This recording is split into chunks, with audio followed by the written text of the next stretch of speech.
Hello friends, welcome to my YouTube channel IAS gateways. इस MCQ based series on IAS codes में हम लोग IRC 58 के codal provisions को एमसीक्यूज के थ्रू कंसेप्ट्स क्लियर करेंगे। सो इस सेशन में हमारा जो बेसिक फोकस रहेगा आईआरसी 58 की गाइडलाइंस को कवर करना रहेगा, जिसमें हम लोग जो इंट्रोडक्टरी पार्ट है भी उस पर रहेंगे। फिर फर्दर जो इसकी सब्सिक्वेंट सेशंस होंगे उसमें हम लोग और भी डिटेलिंग देखेंगे। सो इस सीरीज का ये 10th पार्ट है। पुराने वीडियोस के लिए आप मेरे यूट्यूब चैनल की प्लेलिस्ट पे जाकर देख सकते हो। एमसीक्यू बेस्ड सीरीज की वहां पे आपकी प्लेलिस्ट मैंने बना दी है, जिसमें पुराने सेशंस भी डले हुए हैं डिफरेंट आईएएस कोड्स के। So let's start. इसमें सबसे फर्स्ट क्वेश्चन है, that is question 87 of this series. When were the guidelines for the design of rigid payments for highways first published. पूछा जा रहा है कि जो हमारी गाइडलाइंस है रिजिड पेमेंट्स की डिजाइन के लिए, हाईवेज के लिए, वो हमारी सबसे पहली बार कब पब्लिश की गई थी। तो सबसे पहली बार हमारा जो पब्लिश किया गया था दैट वाज इन जुलाई 1974। तो अगर हम क्रोनोलॉजिकली बात करें कि कैसे हमारी जो गाइडलाइंस हैं वो इवॉल्व हुई, उसमें पहला जो पब्लिकेशन आया कोड का आईआरसी 58 का 1974 में आया। उसके बाद आईआरसी ने फर्स्ट रिवीजन दिया जून 1988 में। रिवीजन होने के बाद फिर से गाइडलाइंस आई, जिसमें बेसिकली प्राइमरली ये किया गया कि जो हमारा लीगल एक्सेल लोड था वो हमारा चेंज किया गया। It was increased from 8160 kg to 10200 kg। 8.16 ton से लेके हमारा 10.2 इंक्रीज कर दिया गया। ठीक है, अभी हम लोग जब फर्दर डिटेलिंग करेंगे तो हम डिस्कस कर लेंगे। जो सेकंड रिवीजन था वो हमारा दिसंबर 2002 में आया, जिसमें फैटिक डिजाइन के कंसेप्ट को इंट्रोड्यूस किया गया। डिजाइन में, रिजिड पेमेंट्स की डिजाइन में फैटिक डिजाइन कंसेप्ट को इंट्रोड्यूस किया गया। ध्यान रखना 2002 का जो वर्जन आया था। उसके बाद सब्सिक्वेंटली हमारा नवंबर 2011 में थर्ड रिवीजन आया, और फिर सब्सिक्वेंटली जो लेटेस्ट हम लोग अभी पढ़ रहे हैं वो हमारा फोर्थ रिवीजन है, दैट वाज इन जून 2015। तो initially it was published in 1974। तो हमारा जो मोस्ट अप्रोप्रिएट आंसर होगा वो ऑप्शन बी होगा। उसके बाद हमारा नेक्स्ट क्वेश्चन है कि which revision of IRC 58 guidelines introduce the concept of fatigue damage in design of rigid pavements. कि हमारा जो फैटिग से रिजिड पेमेंट्स का डैमेज हो रहा है उस कंसेप्ट को हम लेके आए किस गाइडलाइन में। मैंने आपको बताया it was introduced in the second revision of 2002। First revision में हमारा एक्सेल लोड को रिवाइज किया गया था, और सेकेंड रिवीजन में हमारा फैटिग डैमेज कंसेप्ट को इंक्लूड किया गया। तो यहां पर करेक्ट आंसर ऑप्शन बी हो जाएगा। उसके बाद नेक्स्ट क्वेश्चन है कि हमारी जो आईआरसी 58 की गाइडलाइंस हैं they are applicable to the roads having an average daily commercial vehicles more than. तो ये जो रोड्स हैं these are the concrete roads. तो ऐसी कंक्रीट रोड्स जहां पर हमारा एवरेज डेली कमर्शियल व्हीकल्स, जिसको हम लोग बोलते हैं average CVPD, commercial vehicles per day, एक दिन में जो कमर्शियल व्हीकल्स हैं उस रोड में हमारी कितनी हो रही हैं, मोर देन 450 व्हीकल्स। तो 450 व्हीकल्स से ज्यादा होना चाहिए, पहली रिक्वायरमेंट ये, तभी आप आईआरसी 58 की गाइडलाइंस को अप्लाई कर पाओगे डिजाइन में। तो एवरेज सीवीपीडी जो होना चाहिए वो हमारा 450 व्हीकल से ज्यादा होना चाहिए, और साथ ही साथ वो कमर्शियल व्हीकल्स में जो लेडन वेट है, इन पे लेडन वेट जो है, उन व्हीकल्स का लेडन वेट वो हमारा ग्रेटर देन 3 टन्स होना चाहिए हर एक व्हीकल का।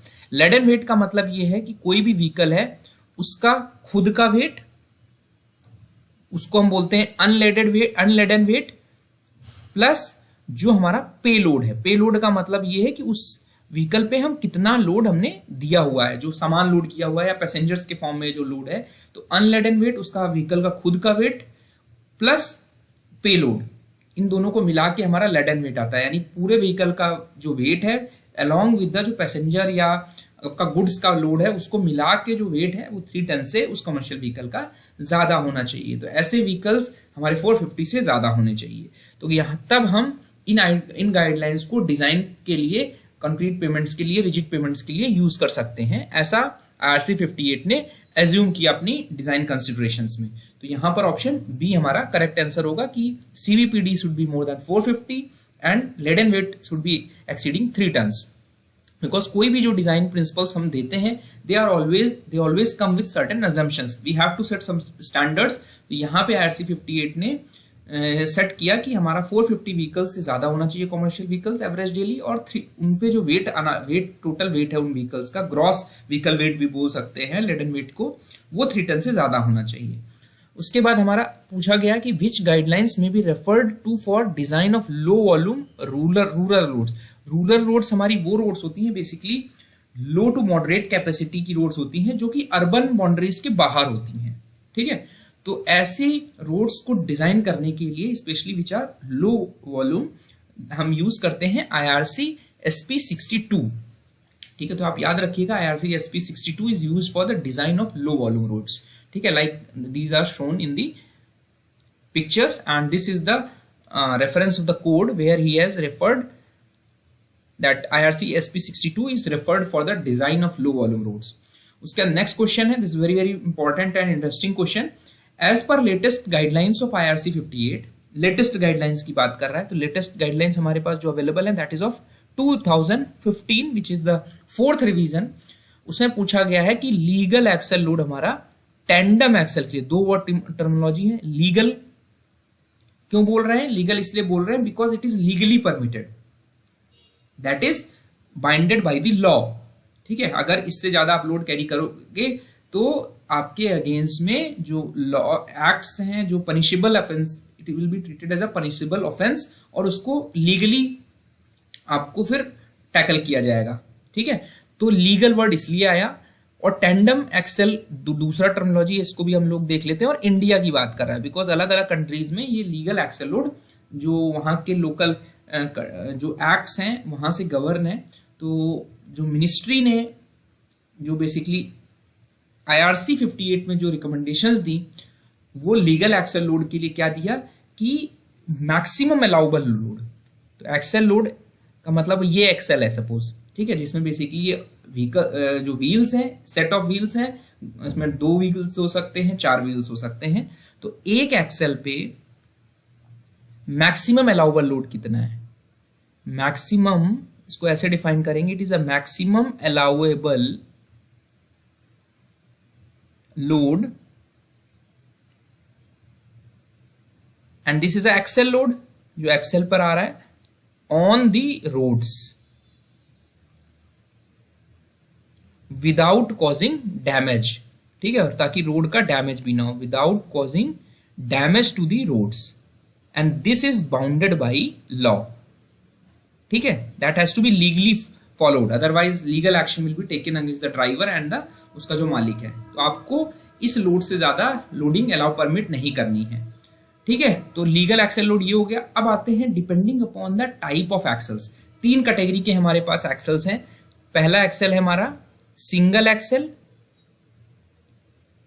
दूसरा है हमारा टेंडम एक्सेल और थर्ड है हमारा ट्राइडम एक्सेल। अभी जो हम लोग यहां बात करें इन 3 कैटेगरीज की बात करेंगे, और भी हमारे कैटेगरीज हैं लेकिन अभी हम लोग कंसर्न है इन 3 से जो हमारा IRC 58 दे रहा है।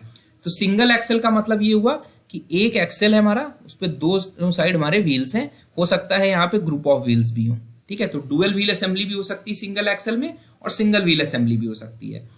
टेंडम एक्सेल का मतलब है ग्रुप ऑफ 2 एक्सेल्स, ठीक है, मतलब एक एक्सेल के बाद दूसरा एक्सेल। लाइक यहां पे जो आपको अरेंजमेंट दिख रहा है this is a tandem axle, इसमें एक एक्सेल इधर है, एक एक्सेल इधर है, ठीक है, एक दूसरे अगल बगल हमने 2 एक्सेल्स लगा दिए, ठीक है। तो increase the load carrying capacity, ठीक है, हॉलिंग कैपेसिटी इंप्रूव करने के लिए। तो टेंडम एक्सेल ग्रुप ऑफ 2 एक्सेल्स जो आगे पीछे आपने अरेंज किए हुए हैं, तो ये भी हमारा टेंडम एक्सेल है, ठीक है। तो इसके लिए हमारा अलग एक्सेल लोड परमिट होगा, लीगल एक्सेल लोड इस ग्रुप के लिए अलग होगा। और इसी तरह जो हमारा ट्राइडम एक्सेल है जिसमें बेसिकली अगर हम यहाँ पे एक और एक्सेल लगा दें तो it will become a tridem axle, तो इस ग्रुप के लिए जो एक्सेल लोड होगा वो अलग होगा। तो कोड ये कहता है सिंगल एक्सेल के लिए आपका जो मैक्सिमम लीगल एक्सेल लोड है दैट इज 10.2 टन, जो कि पहले 8.16 हुआ करता था, अभी इसको इंक्रीज करके फर्स्ट रिवीजन में 10.2 टन कर दिया गया। फिर जो टैंडम एक्सेल है उसके लिए आपका 19 टन है। अब आप 10.2 इंटू 2 करोगे तो 20.4 आ रहा है, लेकिन जो कोड ने अलाउ किया कि ग्रुप ऑफ 2 एक्सेल्स के लिए कंबाइंड जब हम टैंडम एक्सेल की बात करेंगे तो permitted maximum axle load is 19 ton only. ठीक है, तो सिंपली डबल नहीं करना है आपको। फिर थर्ड के लिए आपका दैट इज 24 टन, ट्राइडम के लिए 24 टन जो है वो हमारा मैक्सिमम एक्सेल लोड है। ठीक है, अब किलो न्यूटन की बात करें तो it will become 100 kilo newton. 19 tonne था, sorry this is 19 tonne. 19 tonne के करस्पॉन्डिंग आपका जो 186 किलो न्यूटन आएगा और 24 टन के रेस्पेक्ट में आपका 235 किलो न्यूटन आएगा। This only conversion of units. तो यहां पर हमने टैंडम एक्सेल के लिए पूछा है, ठीक है, और लीगल एक्सेल लोड पूछा है, that is maximum allowable load for the axle, that is tandem axle. Tandem axle के लिए आपका हो जाएगा 186 किलो न्यूटन। सिंगल के लिए 100 था, दूसरे के लिए डबल के लिए 200 होना चाहिए अगर हम मैथमेटिकली बात करें, पर ऐसा नहीं है, उससे कम रखा गया है। ठीक है, तो एक ये एस्पेक्ट हो गया, आपको ध्यान रखना है डिजाइनिंग में। उसके बाद नेक्स्ट क्वेश्चन है, ये मैंने आपको कुछ समझाने के लिए दिखाए हुए हैं कि टैंडम एक्सेल्स और सिंगल एक्सेल्स कैसे दिख रहे हैं। उसके बाद नेक्स्ट क्वेश्चन है हमारा, is the spacing of consecutive axles, ठीक है, व्हील बेस की बात कर रहा है, इज मोर देन x मीटर, each axle shall be considered as single axle. इसमें ये बोल रहा है कि व्हील बेस इज बेसिकली दो कॉन्जिक्यूटिव एक्सेल्स के बीच में जो दूरी है that is a wheel base. अगर ये जो दूरी है दो कॉन्जिक्यूटिव एक्सेल्स के बीच में जो ये दूरी आ रही है, ये अगर हमारी कोड बोलता है RC 58 बोलता है अगर ये ग्रेटर देन 2.4 मीटर है तो आप इनको इंडिपेंडेंटली सिंगल एक्सेल ट्रीट करोगे, यानी इसका एक्सेल लोड अलग होगा और इसका एक्सेल लोड अलग होगा, व्हील का लोड अलग होगा, बिकॉज हम यहाँ पे एक्सेल की बात कर रहे हैं। तो कोड ने ये कहा कि अगर स्पेसिंग जो है कॉन्जिक्यूटिव एक्सेल्स के बीच में 2.4 मीटर से ज्यादा है तो हर एक्सेल को आप इंडिपेंडेंटली सिंगल एक्सेल कंसीडर करोगे, ना कि उसको टैंडम एक्सेल कंसीडर करोगे या ट्राइडम एक्सेल कंसीडर करोगे, depending upon the number of axles. उसका नेक्स्ट क्वेश्चन है, for most of the commercial vehicles, commercial vehicles की बात कर रहा है जो हाईवे में चल रहे हैं, तो commonly used tyre inflation pressures किस रेंज में होता है।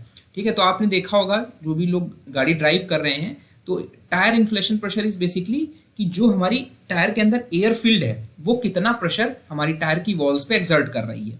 ठीक है, that is measured with the help of tyre pressure gauge. ठीक है, तो जो मैन्युफैक्चरर है व्हीकल का वो रिकमेंड करता है कि इस रेंज से इस रेंज में हमारा इन्फ्लेशन प्रेशर होना चाहिए। ठीक है, तो व्हीकल मैन्युफैक्चरर ये रिकमेंड करेगा। यूनिट हमारी पाउंड्स पर स्क्वायर इंच हो सकती है एंड मेगा पास्कल न्यूटन पर mm स्क्वायर हो सकती है लोड पर स्क्वायर मीटर सरफेस एरिया जो उस पर एक्सर्ट कर रहा है। तो कोड हमारा रिकमेंड करता है कि जो टायर इन्फ्लेशन प्रेशर है वो हमारा 0.7 मेगा पास्कल से 1 मेगा पास्कल की रेंज में होना चाहिए। ये रिकमेंडेशन IRC 58 में क्यों इनकॉर्पोरेट की गई, क्योंकि बेसिकली तो इसको क्यों इनकॉर्पोरेट किया गया, बिकॉज जो टायर इन्फ्लेशन प्रेशर है that affects the stresses in the payments. ठीक है, जो हमारी रिजिड पेमेंट्स में जो स्ट्रेसेस आएंगी वो कहीं ना कहीं हमारी टायर इन्फ्लेशन प्रेशर जो है वो अफेक्ट करेगा। इस वजह से जो रिकमेंडेड है कि टायर इन्फ्लेशन प्रेशर हमारा 0.7 मेगा पास्कल से 1 मेगा पास्कल की रेंज में होना चाहिए। आप इसको टायर प्रेशर गेज से इस तरह आप मेजर करते हो तो यहां पर निकल के आ जाता है कि इतना होना चाहिए। तो यहाँ पे ये PSI में दिया हुआ है। ठीक है, उसके बाद यहाँ पे कुछ गाइडलाइंस दी हुई है कि अगर हमारा अंडर इन्फ्लेटेड है टायर, तो अंडर इन्फ्लेटेड से क्या होगा, जो टायर ट्रेड की एजेस हैं वहां पे जो कॉन्टैक्ट स्ट्रेसेस डेवलप होंगी वो वहां पे वियर आउट का टेंडेंसी होगा। ठीक है, बिकॉज अंडर इन्फ्लेटेड है, हवा कम है। ठीक है, तो हवा जब कम होती है तो आपकी जो एजेस हैं टायर की वो हमारी पेमेंट पे ज्यादा एक्सेसिव वियर करती हैं। जो प्रॉपरली इन्फ्लेटेड होगा तो जो कॉन्टैक्ट प्रेशर है वो यूनिफॉर्म आएगा। ओवर इन्फ्लेटेड के केस में जो सेंटर वाला पोर्शन है वो हमारा रोड को वियर आउट करता है, excessive wear is at the centre, और जो साइड की एजेस हैं वो हमारी कॉन्टैक्ट में नहीं रहती हैं, तो दैट देन यूनिफॉर्म कॉन्टैक्ट नहीं रहता है। ठीक है, तो सेंटर पे हमारा वियर आउट होगा। तो these are some concepts for tyre inflation pressure. उसके बाद अब IRC 58 ने एक रेंज रेफर की, लेकिन अब डिजाइन के लिए क्या अडॉप्ट करना है, तो as per IRC 58 a tyre pressure of 0.8 mega pascal. Design में कोड ने कहा कि आप 0.8 मेगा पास्कल अज्यूम कर लो, तो हमारा करेक्ट आंसर इसमें ऑप्शन बी हो गया। उसका नेक्स्ट क्वेश्चन है कि एज पर IRC 58 2015 जो कंक्रीट पेमेंट में जो स्ट्रेसेस हैं they are not significantly affected by variations in tyre pressure which have thicknesses more than. इसमें पूछा जा रहा है कि किस थिकनेस ऑफ रिजिड पेमेंट के बाद जो हमारी स्ट्रेसेस हैं पेमेंट्स में they are not the function of tyre pressure. ठीक है, तो उस केस में जो आपकी रिजिड पेमेंट की जो थिकनेस है, अगर आपकी रिजिड पेमेंट की थिकनेस जो है वो 200 mm से ज्यादा है, उस केस में जो आपका टायर प्रेशर रिजिड पेमेंट पे स्ट्रेसेस ट्रांसफर कर रहा है वो उसका इफेक्ट नहीं आएगा।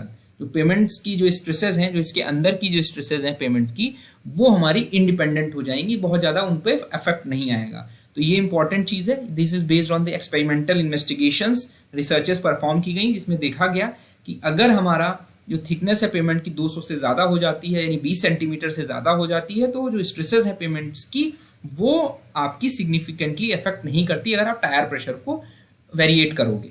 ठीक है, तो these are experimental evidences, fact based चीजें हैं, आपको ध्यान रखना है। तो 200 mm से ज्यादा आपका होगा तो इट विल नॉट अफेक्ट। उसका नेक्स्ट क्वेश्चन है IRC 58 में जो टर्मिनोलॉजी PQC यूज की गई है उसका क्या मतलब है। तो PQC is basically payment quality concrete. ठीक है, P का मतलब पेमेंट है,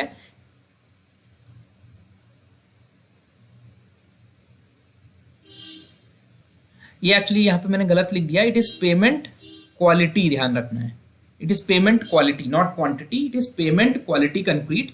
बेसिकली जब आपने देखा होगा कि जो रिजिड पेमेंट्स आजकल बन रहे हैं उसमें जो टॉप कंक्रीट की लेयर है that is the top wearing coat, top wearing layer बोल सकते हैं, that is of generally M40 या M40 से ज्यादा ग्रेड की कंक्रीट होती है।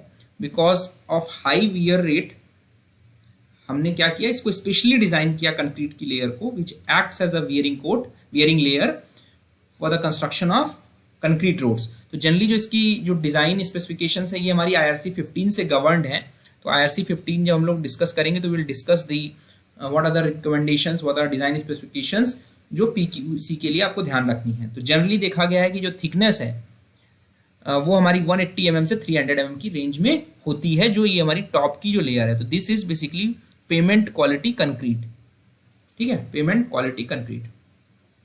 उसके बाद नेक्स्ट क्वेश्चन है विच of the following is generally the top most layer in a typical cross section of concrete payments. जो हमारा IRC 58 है उसमें एक क्रॉस सेक्शन सजेस्ट किया है रिजिड पेमेंट्स के लिए, जिसमें जो टॉप लेयर है वो मैंने आपको बताया it is a pavement quality concrete which acts as a wearing coat, wearing layer. उसके नीचे हमारा एक PVC शीट डाली हुई है। उसके बाद हमारी ड्राई लीन कंक्रीट की लेयर है जिसको हम DLC बोलते हैं। फिर हमारी एक ड्रेनेज लेयर आती है जिसको हम DL बोलते हैं, और फिर हमारा ग्रैनुलेटेड सब बेस आता है which is basically the well graded gravels होते हैं which acts as a separation layer and it improves the drainage also. ठीक है, which is basically laid over the sub grade. Sub grade के ऊपर आया तो सब ग्रेड आ गया, GSB आ गया, DL आ गया, DLC आ गया और then PQC। This is the general cross section. और यहाँ पे हमने अज्यूम किया कि जो हमारा जो सब ग्रेड है उसकी जो थिकनेस है वो 500 mm दी हुई है, जब हमारा जो CBR मिनिमम है वो हमारा 8 से ज्यादा है, मिनिमम CBR 8 है। तो ये हमारा कंपोजिशन है। तो टॉप मोस्ट लेयर की बात कर रहा है तो यहाँ पे ये DBC तो डेंस बिटुमिनस कंक्रीट हो सकता है, that is irrelevant. DLC dry lean concrete हो गया, ये हमारा PQC के नीचे आता है। GSB हमारा सबसे सबग्रेड के ऊपर आता है, it acts as a sub base and also acts as a separation layer between the base course and the subgrade. ठीक है, तो PQC हमारा करेक्ट आंसर हो जाएगा। इसका नेक्स्ट क्वेश्चन है, यहाँ पे फिर से अगर हम अरेंज करें डिफरेंट लेयर्स को अरेंज करना है correct sequence from top to bottom. तो सबसे पहले आएगा आपका PQC, फिर आपका DLC, ऊपर से नीचे आप जाओगे, फिर आएगा आपका ड्रेनेज लेयर, फिर आपका आएगा GSB और इसके बाद आपका आएगा सबग्रेड। तो हमारा जो करेक्ट आंसर होगा वो ऑप्शन बी होगा। उसके बाद नेक्स्ट क्वेश्चन है कि इसमें which of the following are the main factors जो हमारे डिजाइन ऑफ कंक्रीट पेमेंट्स को अफेक्ट करते हैं। तो कोड का क्लॉज 5.1 ये कहता है कि जो मेन फैक्टर्स हैं जो कंक्रीट पेमेंट्स के डिजाइन को अफेक्ट कर रहे हैं उसमें डिजाइन पीरियड है कि हम कितने पीरियड के लिए अपने रिजिड पेमेंट्स को डिजाइन कर रहे हैं, हमारा कमर्शियल व्हीकल्स का कितना वॉल्यूम है ट्रैफिक का, उनका क्या कंपोजिशन है, उस कितने सिंगल एक्सल लोड वाले व्हीकल्स हैं, कितने टैंडम वाले हैं, कितने ट्राइडम क्या है, कितने मल्टी एक्सल्स हैं, एक्सल लोड का स्पेक्ट्रम कैसा है आपका, टायर प्रेशर कितना है, लेटरल प्लेसमेंट कैरेक्टरिस्टिक्स क्या है, डायरेक्शनल डिस्ट्रीब्यूशन क्या है ट्रैफिक का, फाउंडेशन की कैरेक्टरिस्टिक क्या है और क्लाइमेटिक कंसिडरेशंस क्या है। तो ये सारे ही फैक्टर्स आपको डिजाइन में लेने रहते हैं। These are the main factors which should be option D. उसका नेक्स्ट क्वेश्चन है कि हमारा जो एक्सेल लोड सर्वे है वो आप कितने पीरियड के लिए कॉन्टिन्यूअस करते हो। ठीक है, कॉन्टिन्यूअस कितने पीरियड के लिए आपको एक्सेल लोड सर्वे करना है, that is basically 48 hours. Code कहता है कि 48 आवर्स तक आपको लगातार एक्सेल लोड सर्वे करना है। ठीक है, जिसमें आप देखते हो कि आपके जो व्हीकल्स पास होके जा रहे हैं, जिस रोड सेक्शन में घुस रहे हैं, उसमें आपके डिफरेंट एक्सेल लोड्स क्या हैं। ठीक है, जिसके बेसिस पे फिर आप को जो पेमेंट आपको रिजिड पेमेंट डिजाइन करना है वो आप डिजाइन करोगे। तो 48 आवर्स का आप देख पा रहे हैं यहाँ पे व्हीकल्स को रोक रोक के हम लोग सर्वेस कर रहे हैं। बेसिकली कुछ इस तरह का फॉर्मेट होता है, इसमें एक्सेल लोड और ओएनडी ओरिजिनल डेस्टिनेशन दोनों का ही फॉर्मेट कंबाइंड है। इसमें टाइम है, व्हीकल टाइप है, मेक एंड मॉडल है, spacing between front end first rear Excel भी है, एक्सेल लोड में फर्स्ट एक्सेल पे कितना है, सेकंड एक्सेल क्या, थर्ड एक्सेल क्या, फोर्थ एक्सेल। तो ये जनरली हम लोग यहाँ पे डाटा फिल कर लेते हैं and it is done for continuous period of 48 hours. ठीक है, I hope this video was helpful. अपने कमेंट्स जरूर करिए because I did not be able to understand whether this series is very helpful और I should start some other series. So thank you and all the best.